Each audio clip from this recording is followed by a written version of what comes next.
السلام عليكم. عندنا اليوم روز بصوص الدجاج والزيتون من قناة وصفة من مطبخي.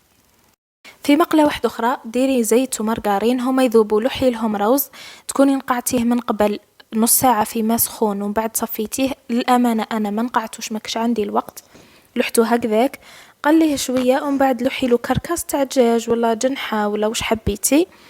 قليهم ثاني شوية مدة هكذاك ومن بعد ديري ملح وفلفل كحل وكركم، زيدي شوحيه شوية ومرقي بالماء السخون. الماء نتاعك ديري كل كيلة بزوج كيلات ونص تاع ماء، واذا خفتي ديري زوج كيلات ومن بعد شوفي. كي يهز الغالية غطيه ونقصي للنار وخليه حتى يطيب. في المقلة تاعك لوحي زيت ونص صدار تاع دجاج يعود كبير مقطع مكعبات صغيرة، قليه مليح ومن بعد زيديله بصلة متوسطة مقطعة صغير، ثوم مهرس، زوج حبات زرودية مقطعين صغير ثاني، قليهم مليح مليح. ولوحي طماطم مصبرة وحبة طماطم مسكرفجة تعود متوسطة، قليهم ثاني ومن بعد تبلي بملح فلفل كحل كركم زنجبيل وكاري الدجاج.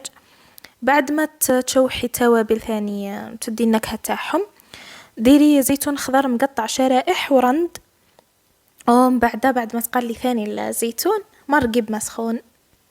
مش حاجة كبيرة، واحد كاس ونص ولا زوج كيسان على حسب لاصوص اللي حبتها.